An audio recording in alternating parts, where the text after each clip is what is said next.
Puedo recordar cuando era una niña de unos 7 años de edad. Mis padres peleaban casi todos los días. Escuchaba a mi madre que nos decía: ya está llegando la hora de que tu padre llegue a casa. Podía percibir lo nerviosa que se sentía solo de pensar en su llegada. Mis hermanos y yo corríamos hacia el servicio del templo y nos encerrábamos allí. Poco tiempo después llegaba papá a la casa y le gritaba toda clase de insultos a mamá. Recuerdo que, mirando a través de la puerta entreabierta, pude ver cómo mi papá tomó a mamá por el pelo y la arrojó al piso, mientras la golpeaba una y otra vez, dejándole quebradas 4 costillas y el rostro con grandes moretones. Pasó el tiempo y los problemas aumentaban cada día. Todos estábamos nerviosos en casa. En otra ocasión pude ver cómo papá, antojadizamente, le arrojó un plato con alimentos en la cabeza a mi mamá. Ya para ese entonces yo contaba con unos 13 años. Todas estas cosas sucedían frente a mis hermanos. No puedo olvidar que se aferraban a mí buscando apoyo, pero yo no podía hacer nada. Recuerdo que pasando todo esto le dije a mamá: ¿por qué no nos vamos de aquí? Mi mamá me miró a los ojos y me dijo: no creo que esa sea la salida. Y me abrazó buscando el apoyo que ella no tenía. En su mirada pude entender muchas cosas que ella nunca se atrevió a decirme, quizás por mi temprana edad.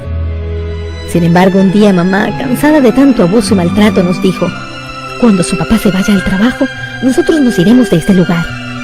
Toda la noche de ese día no pude dormir esperando que llegara el momento de salir de aquel infierno, hasta que llegó al fin la mañana de aquel terrible día. Salimos sin rumbo hasta llegar donde una gran amiga de la familia. Recuerdo que salimos de la casa solamente con lo que llevábamos puesto, para no levantar ninguna sospecha por parte de mi padre.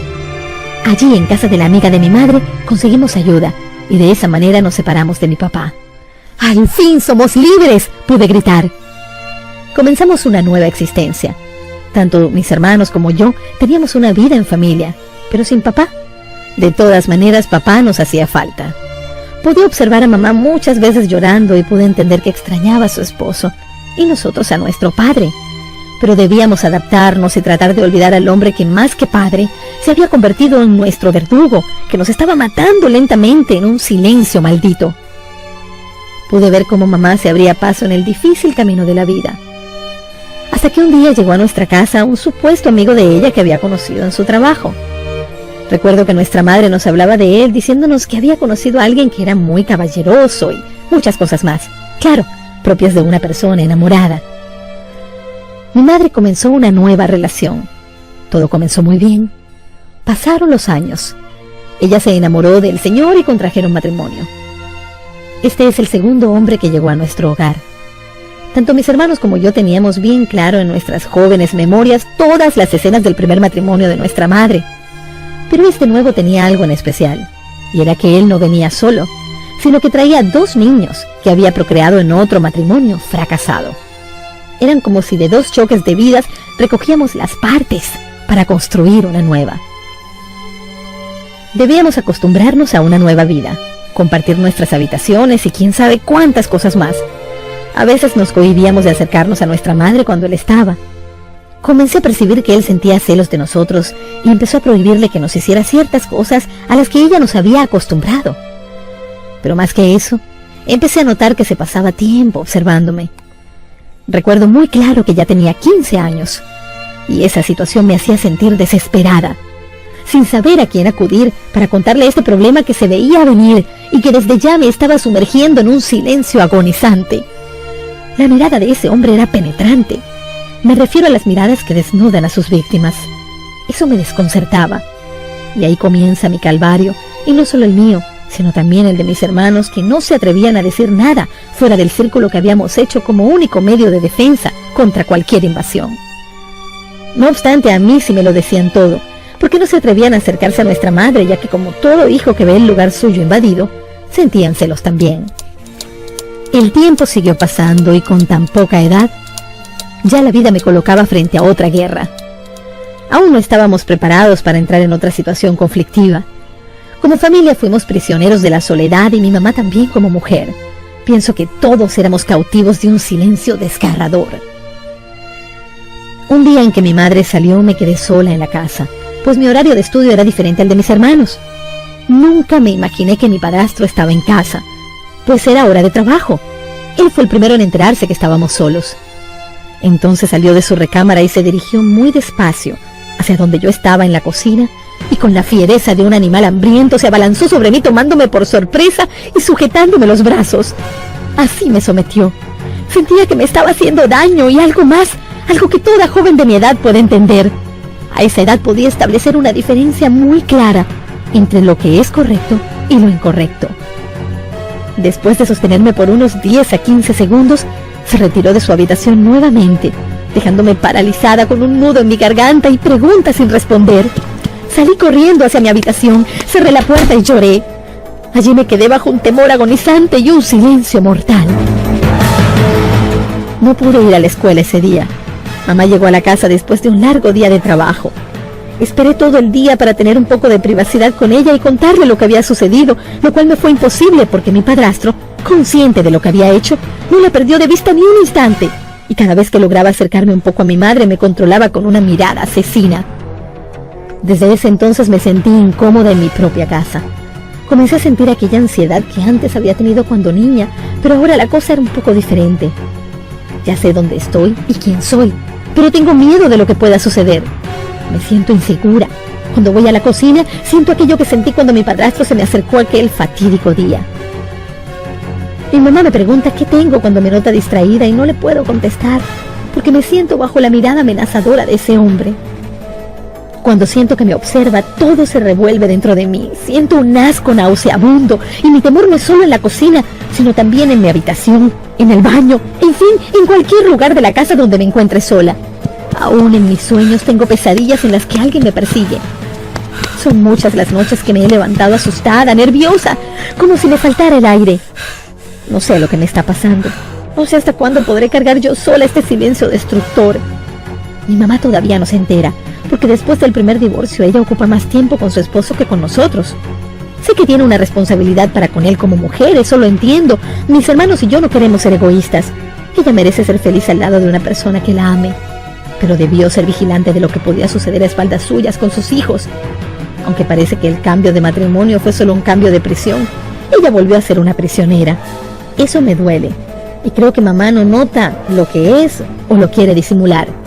Pienso que tiene su propio silencio, y sobre todo creo que está tan enamorada que lo demás es secundario. La macabra mente de mi padrastro no se detuvo. Un día, estando yo en la sala de mi casa, medio dormida en el mueble de la sala, después de un largo día de estudio, sentí de pronto una mano que se deslizaba suavemente sobre mis piernas. Cuando abrí los ojos era él, que me estaba tocando. No supe qué hacer, no pude decir nada, y aunque todo el mundo estaba en casa, mis hermanos y mi madre, nadie vio nada. Así que tomé la decisión de irme a mi cuarto, pero no pude dormir. Esto se agigantaba dentro de mi silencio y no me atrevía a hablar de lo que estaba pasando porque veía a mi mamá cada día más enamorada de ese depravado.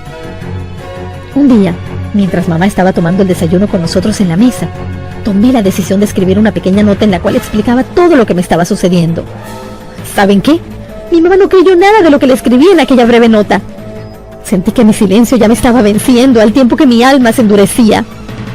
Entonces la relación entre mamá y yo comenzó a desgarrarse. Vivíamos dentro de la misma casa, pero era como estar en la selva. Ya no existía el aroma del hogar, sino el polvorín de explosión tras explosión. El tiempo avanzaba y una noche intenté quedarme en casa de una amiga. Luego de estar allí regresé a la casa de nuevo porque no era mi costumbre quedarme fuera de casa. Y esa precisa noche entré a mi cuarto, me alisté para dormir y luego de unas 3 horas sentí que la puerta del cuarto se abrió.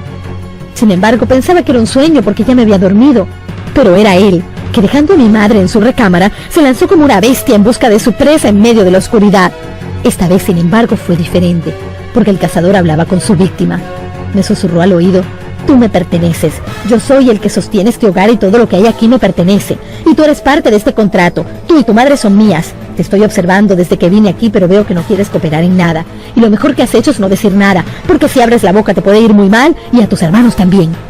Mientras hablaba, sus manos me tocaban una vez más, haciéndome sentir indigna, sucia, ya que aquel hombre era mi padrastro, el esposo de mi madre. Esa noche me marcó. Ya no supe qué hacer. No podía contar con mamá porque ella no me creía. Pensé: ¿a dónde debo ir? ¿Quién me escuchará?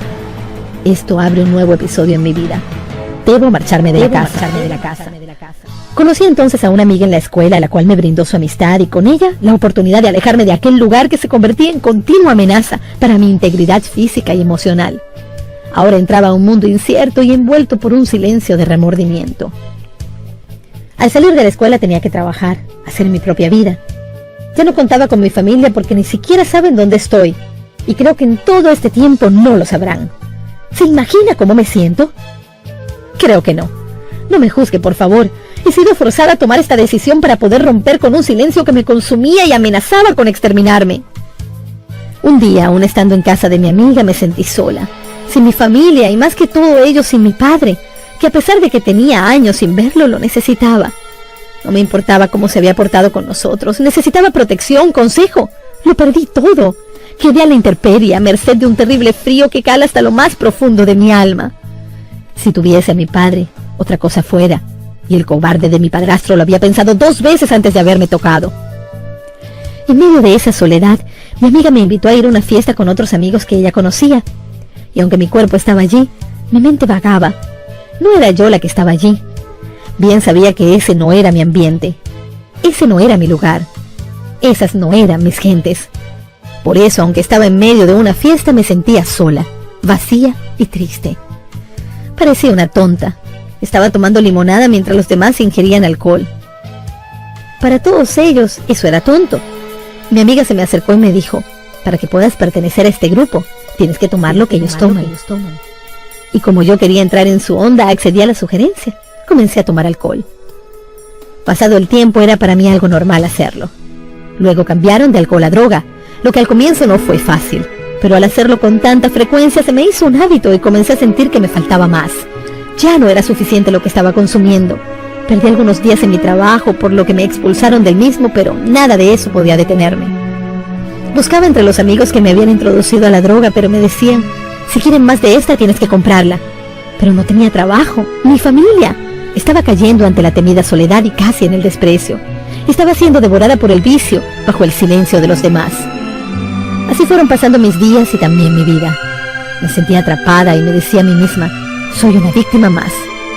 Pero al mismo tiempo pensaba como el hijo pródigo. Dudaba si volver a casa sería lo mejor porque, aunque parezca extraño, pensé muchas veces en cómo estarían mis hermanos, mi mamá y mi padre, que era el que más tiempo tenía sin ver, pero me sentía atrapada, no quería ni podía regresar. Pasando el tiempo fui cayendo en un pozo sin fondo. La falta de dinero para costear el vicio y el silencio se hacían cada vez más patentes en mi vida, y eso me llevó a la prostitución. Vendía mi cuerpo a cualquiera que me ofreciera en la calle. Eso me pareció el fin. Me parecía ir cayendo en un abismo, en un camino de una sola vía que no tenía regreso para mí. En medio de este desorden de orgías y más quedé embarazada. Ahora sí que toqué fondo.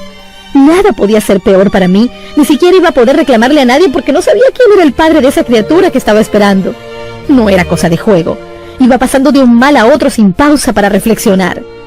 En el proceso de todos estos cambios de ambiente ya la edad no importaba mucho porque para ese entonces tenía 22 años y aunque usted no lo crea, parecía tener 30. Ya mi cuerpo comenzaba a sentir los estragos de todas mis malas acciones y la mala vida que hacía tiempo llevaba. Comencé a enfermar. Mi sangre era débil para el feto. Mi sistema nervioso agitado, alta presión y un embarazo no deseado que bajo esta disyuntiva estaba creciendo dentro de mí. Comenzaron a salir algunas llagas en mi piel. El pelo debilitado escaseaba en mi cabeza. Comencé a perder peso alarmantemente. En medio de toda esta crisis, recibí mi primer regalo.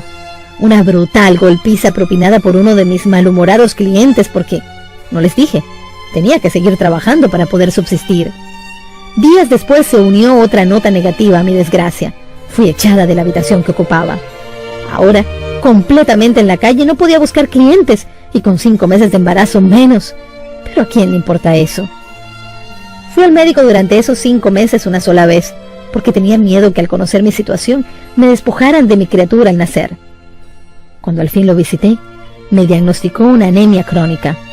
Pero eso no era todo. El bebé tenía muchas probabilidades de un desarrollo anómalo. Para mí, sin embargo, eso no era algo fuera de serie. Ya estaba acostumbrada a malas noticias. Las desgracias eran como parte de mi corta vida. Me sentía agotada, no tenía dónde vivir. Tenía días en que no probaba alimentos a no ser por la caridad de algún caminante o lo que pudiera hurgar en la basura. De esa manera subsistíamos mi criatura y yo. Ahora me doy cuenta que a cada uno le está reservada una forma de llegar a Dios. ¿Cuál será la manera de Dios llamarle a usted a su redil? Nunca pensé que habría una oportunidad para mí estando tan sumergida como lo estaba en el cieno del pecado. En medio de mi tormenta, nunca pude ver a Dios. En aquellas circunstancias, cada día que pasaba parecía ser el último, ya que no podía haber larga vida en tan caóticas condiciones. Pero aunque no podía ver a Dios, Él estaba allí. Eso es lo preciso de su poder, que lo hace visible cuando lo considera necesario, y como dice un compañero ministro en República Dominicana, Dios ni se adelanta ni se atrasa, llega en el momento preciso. Nosotros, por nuestra falta de fe, somos los que nos desesperamos y comenzamos a dar pasos a ciegas porque dirigimos la vista a muchos lugares, menos al blanco. Dios tenía preparado a un joven evangelista que fue a predicar a la gente de las calles, y cuando se acercó donde yo estaba, pensé que me conocía, porque comenzó a nombrar cada uno de los problemas que yo tenía como la especialidad en que Dios trabajaba. Imagínese, una persona al borde de la desesperación, escucha de repente que hay alguien que puede ayudarle, y más que eso, no le pide referencias. Uno las da si quiere, no le importa su origen, no tiene que pagar nada, no tiene que firmar ningún papel, y encima le promete, si le deja trabajar en su vida, un cambio radical. No podía darme el lujo de detenerme a pensar, era la oportunidad de mi vida, y quizás jamás la volvería a tener. Así que sin titubear, acepté ser tratada. Escuché cada una de las palabras del predicador, que eran como un bálsamo a mi desgarrada vida. Inmediatamente mi vida experimentó un cambio a todos los niveles. Recibí toda la ayuda espiritual y material que necesitaba para comenzar, porque necesitaba hacerlo desde cero. Mi vida era como un apartamento nuevo donde no se me permitía llevar muebles viejos. No pasó mucho tiempo para que saliera en busca de mi familia, para perdonar, reconciliándonos, borrando y sanando heridas viejas, y hacerlos copartícipes de mi fe en Cristo. Pero las bendiciones no pararon allí. Ese mismo joven ministro que me condujo a los pies del Señor me pidió que fuera su esposa. Quería ser un padre para mi hijo, en fin, un apoyo espiritual. Tampoco titubeé en responder, acepto, porque después de Dios era lo que más necesitaba en esos momentos, una persona que me apoyara. Hoy doy gracias a Dios Todopoderoso, porque si tengo mi bebé y soy esposa de un hombre de Dios, es porque Él estaba al cuidado de mí. Tengo una hermosa familia y un lindo ministerio, y sé que Él tiene cuidado de todos nosotros, como también lo quiere tener de usted.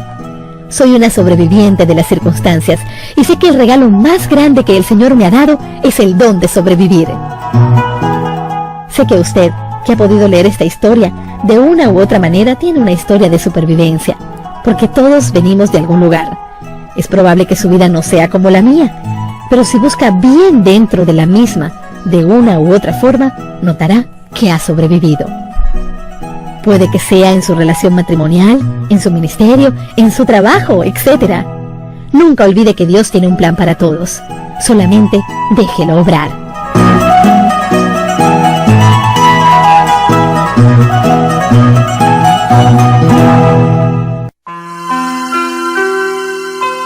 El don de sobrevivir. En su silencio quema.